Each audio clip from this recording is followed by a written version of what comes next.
Good greetings to everyone. Today I'm going to do the presentation for the topic of rights to education in Malaysia for the subject of Introduction to Malaysian Constitution. So let me introduce myself. My name is Kavidashi Mahindran and my metric ID is B247611076. So let's go into the topic. First, I'm going to do the introduction for this topic. Whereas education is universally recognized as a fundamental human right and essential tool for personal, social, and economical development, it provides individuals with the necessary knowledge and skills to participate in society and contribute to the development of their communities. And alongside, the importance of education is enshrined in numerous international legal frameworks such as the Universal Declaration of Human Rights, which is called as UDHR in 1948, and the Convention on the Rights of the Child, which is CRC in 1989, both of which Malaysia has ratified. These documents assert that every child and individual have the right to access the quality education without discrimination. Moving on to the legal framework governing the rights to education in Malaysia, as the first federal constitution of Malaysia lays a solid foundation for the rights to education under Article 12(1), the constitution mandates that no citizen should be discriminated against in education on grounds such as religion, race, descent, or place of birth. This provision guarantees equal access to education for all citizens. As per the Education Act 1996, Act 550, the education is a pivotal piece of legislation that governs all levels of education in Malaysia. A key amendment to this act made in 2002 introduced Section 29A, which made primary education compulsory for all Malaysian children. So for the Child Act 2001 is another significant piece of legislation that aligns with international human rights treaties, including the Convention on the Rights of the Child, CRC. Here are the 4 challenges I have listed under the challenge in access to education. The first one will be disparities between urban and rural education. One of the most significant barriers to education in Malaysia is the gap between urban and rural areas. Rural schools often lack essential infrastructure such as modern classrooms, qualified teachers, and access to digital learning tools. According to the Ministry of Education Malaysia, rural schools are facing greater challenges in offering quality education, particularly due to limited resources. Moving on to the second point, education for stateless and refugee children is facing in accessing formal education in Malaysia due to their lack of legal edifications. These children are often excluded from public schools, leaving them with the opportunities to pursue basic education. The United Nations High Commissioner for Refugees estimate that over 100,000 stateless children are currently deprived of education in Malaysia. So this case ruled in favor of ensuring that all children, regardless of their legal status, should have access to at least basic education, a critical step toward addressing this issue. Financial barriers in higher education. While Malaysia public universities offer subsidized tuition, many students, particularly those from low-income families, still struggling to afford higher education aspect. The rising cost of tuition fees and living expenses has played a heavy financial barrier on students. According to PTPD in 2022, a significant number of graduates faced a lot of difficulties repaying their financial student loans. So the growing student debt crisis underscores the need for more flexible financial solutions and scholarships opportunity to ensure that higher education remains accessible to all Malaysians. Quality and over-reliance on examinations. Malaysian education system has been criticized for its over-reliance on standardized examinations, which prioritize rote memorization over critical thinking and problem-solving skills. The Program for International Student Assessment PISA 2022 report ranked Malaysia poorly in reading and the mathematics. Next, as per the case laws related to the rights to education, several landmark cases in Malaysia have addressed the issue of education rights, setting important precedents for future education policies.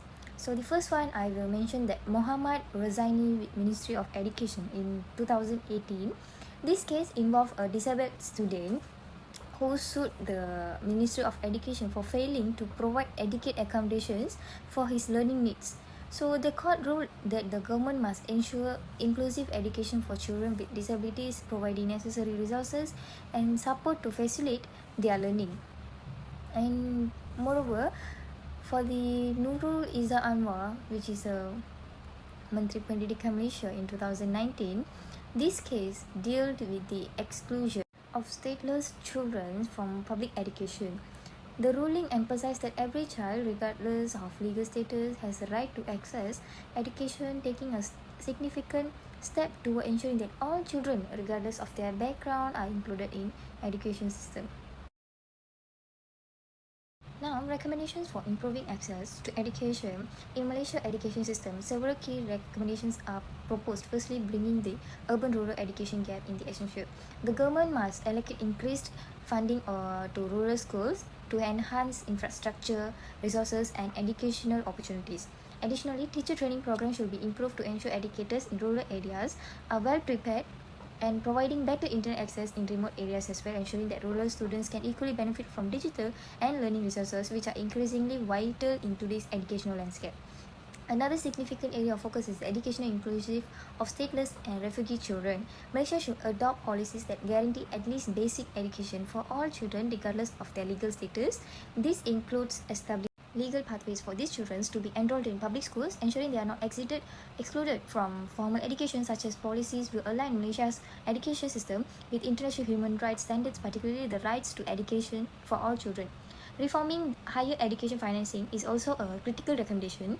The National Higher Accommodation Fund Corporation, which is PTPTN, should introduce more flexible repayment scheme for students' loan as well, which will reduce the financial burden on graduates and help them achieve greater financial stability. Moreover, increasing their availability that higher education remains accessible to all Malaysians, regardless of their financial situation. Revamping the curriculum is another vital step forward, improving the quality of education. The current exam-oriented system needs to be shifted toward a more skills-based approach that emphasizes critical thinking, creativity, and problem solving. This shift will help better prepare students for the challenges of the modern workforce. In conclusion, the rights to education in Malaysia is firmly entrenched in the country's legal framework, supported by the foundational laws such as the Federal Constitution.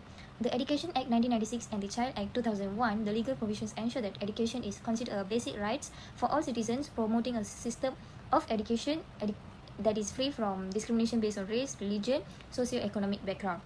The legal framework also guarantees that all children in Malaysia, regardless of their origin of status, have access to education in Malaysia as a fundamental human right. While these laws provide a solid foundation for education, the government's efforts, rural schools often face systematic issues such as underfunded infrastructure, limited access to digital resources, and lack of qualified teachers. These issues exaggerated the education gap between the rural and urban students, which is hindering rural children's ability to compete on equal footing with their urban counterparts. To ensure the smoothest education remains accessible to all, the government must consider reforming the financial aid system by providing more flexible repayment options, increasing scholarship opportunities, and lowering the cost of education for low-income families. To address this issue, the curriculum needs to be reformed to focus on skills development and holistic education. Only through sustained commitment and targeted action can Malaysia ensure that every child, regardless of their background and circumstances, has access to the high-quality education they deserve. By doing so, Malaysia can move closer to achieving a truly inclusive and equitable education vessel as a powerful tool for social mobility. That's all from me. Thank you.